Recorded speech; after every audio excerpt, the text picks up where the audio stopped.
notre règlement intérieur, l'urgence est de droit lorsqu'elle est demandée par le président de la République. Mes chers collègues, l'ordre du jour étant épuisé, je propose à l'Assemblée de lever la séance et invite la conférence des présidents à se réunir immédiatement dans la salle Marie-Joséphine Diallo du nouveau bâtiment. Il n'y a pas d'observation. Il en est ainsi décidé. La séance est levée. waaw tey ci assemblée nationale dañu nekk li ñuy wax séance extraordinaire maanaam ñun jamono ji waroon nañu fekk ñu nekk vacances parlementaires waaye ñu jot ci ay bataaxal yoo xam ne ni nguuru Sénégal ou état wu Sénégal ou l'exécutif dañu cee soxla ci lu gaaw ci lu bar léegi nag bu loolu amee dañuy def woote ubbi pour ñu ubbi session bi dañuy xool ndax li mu député yi mat na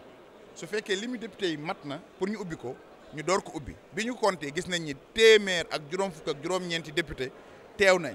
ñu ne fa li laa leen xam ñu ubbi ko bi ñu ko ubbee itam président assemblée nationale li mu waroon def mooy jukki li fi ñëw ci ay projet de loi bi mu ko jukkee daa tëj session bi daal di convoqué daar conférence des présidents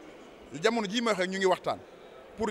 saytu loolu nga xam ne mooy projet de loi yi fi ñëw waaye aussi def planning bi war a kañ la ñuy jàll commission technique kañ la ñuy dem plénière pour mën ko waxtaanee faram-fàcce ko balaa ñuy dellusiwaat en plénière salle pour def li ñuy wax l'acte final maanaam voté ko wala rejeté ko loolu mooy li xewoon tey contrairement lu ñu bëri wax ci télé yeeg rajo yi yaakaar ne tey la ñuy voté tey dara xewu ci ubbi rek la woon. waa coow li bëri na ñu ngi koy wax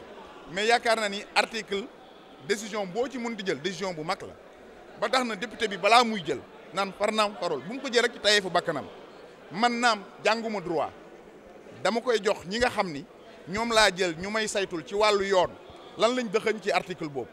ci projet de loi boobu lan moo ci feeñ lan moo ci feeñu lan moo ci baax lan moo ci desee baax bu ma xamee loolu yëpp nag après day desee député bi nag ak àqulaayi taalaam ma fexe voté li gën ci sama askan li gën ci sama démocratie daal di wax kon fii ak boobu damay xaar samay conseillers ñu yegal ma ba pare ma dem commission technique du ñàkk samay moromi député dañ am neneen nu ñu xalaatee bu ñu weccantee xalaat yaakaar naa ne li baax danañ ko téye li desee baax danañ ko ñoŋal ba bu waree ñëw dana ñëw ci amin boo xam ne nii dafay taaral démocratie dafay du doyee daal député dana gën a jox député cër ndax Olof Ndiaye day faral di wax ni kenn du sama bopp ma la gënal du bañ naa la waaye lépp rek buñ ko waxtaanee ba mu leer rek danañ ci ñëw incha allah. waa xam nga mooy li ma la wax sànq dinañ ko nangu duñ ko nangu man bëgg naa lu may wax am fu ma ko teg même bu ma faree parce que itam damay faral di wax ni place bii ñu toog fii ak téeméeri at acte buñ ci def danañ ko nettali suñuy doom te baax na balaa nga koy def itam nga xool li maam Abdou Aziz waxoon ne kuy voté na nga voté sa aqulay taala voté sa aqulay taala nag mooy am élément yi war yëpp amaguma yëpp nag fi mu toll ni ñi far ku ne fa nga far yaa ngay wax jëm man nag je préfère def ndànk ba am lépp ba bu may tànn li may tànn ma mën ko justifier mën ko défendre kon ñu may ma fi yëg boobu ma dellusiwaat waxtaan ceeg yéen. li ñuy coow lépp keroog ba ñu Macky Sall woowee ñun ñoo ko njëkk ni noow mu ne bàyyi naa Sénégalais yi dañu xam li ñuy wax dafay dem 3e mandat mu génn na defuma ko dafay tas ensemble bi tasul dara la tasul liñ doon xaar na gis nga fii ku fi bindoo ni tama ñu tëggee la ñaari bu ba dagg say waaye dañ lay daggati laa wax lan moo xew Sénégal yéen nag da ngeen cee am cër lii ngeen di def nii ci jaamu yàlla la bokk su ma waxee loo xam ne safaan la mu wóor leen ni bu génnee dina am ñu mu naqari da ngeen war a dagg parti boobu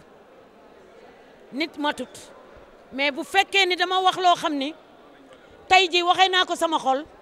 mu xam ni bu génnee dina naqari doomu aadama yi ngeen génnee ko yéen a ngi taal réew mi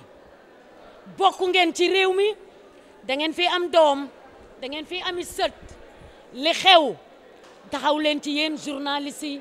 pétrole la ñu am pétrole li koy taal lan la almet war ngeen ko bañ yéen ñëpp di siisu comme ni may siisoo du dama ànd ak président Macky Sall damay bàyyi président Macky Sall def loo xamante ni arrangé wul réew mi man du ma doxee noonu Amérique laay dund United States of America mën naa sama bopp suñu tasoon ensemble tey jii noo ma frege ñente damay dellu dawal sama taxi lét jaay di yor xaalis bu ma dul yor ci ensemble bi kon boog lii may wax njëriñu Sénégal yëpp la dama leen di dénk benn kaddu bépp journaliste bu nekk Sénégal nii bu nit waxatee safaan kade daawut loolu la américain di wax daggal loolu parce que nag jàmm la ñu am boo lu ko rawoon Afrique xool Liberia xool Congo ñoo leen tane boo génnee dem Gambie gi rek xam ni Sénégal baax na li ñuy dugal sunu bopp bi nekkul ci sunu bopp suñ ne Sénégal dañoo xiif ma ne waxu leen benn dëgg bu ñu yeewoo bu ñu amee sumbi dañ koy teg naan nee nañu bés bu ñu toogee président day tolloo yàlla tollalewut am na ku ma ëppale am na man ku ma ëppale man ñii ngeen di liggéeyal ñu yor seen site yi ñaan ngeen yàlla bu ëllëgee ngeen am seen yëfi bopp bu leen kenn dugal bokku ngeen ci ñu téye réew mi bokku ngeen ci ñu téye réew mi yéen fu mu nekk Sénégal Macky Sall ngeen doon wax 3e mandat mais jeex na nee na defatul xanaa kon réew mi war na mën a dal xanaa réew mi war na mën a am jàmm te nee naa da ngeen ci am wàll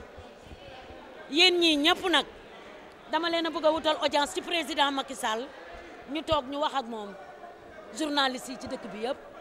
influenceur yëpp ñoom la taajagul ñu wax lan mooy seen xalaat ci réew mi ñu juddoo doon citizen maa ngi nuyu ñëpp di leen ñaanal jàmm salut. Mais contre celui qui a la responsabilité de définir la politique de la nation. Parce qu'une responsabilité est toujours couplée à une reddition des comptes. Et la reddition des comptes de celui qui définit la politique de la nation, c'est devant l'Assemblée nationale. En l'occurrence ici, celui qui définit la politique de la nation, c'est le président de la République. Or déjà, l'actuelle constitution le soustrait totalement du contrôle de l'Assemblée nationale. C'est un Premier ministre qui n'a aucun pouvoir de définition de politique, qui ne contrôle pas l'armée, qui ne nomme pas au pouvoir civil et militaire, qui ne décide pas du budget, qui ne nomme pas les ministres. C'est ce Premier ministre qui vient rendre compte,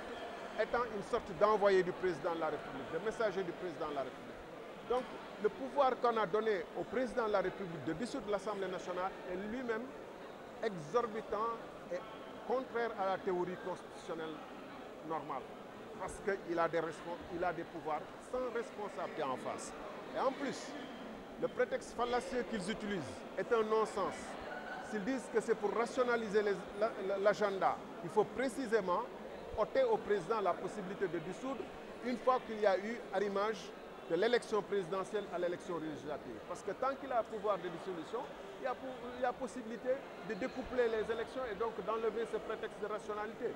S'ils sont cohérents avec eux-mêmes,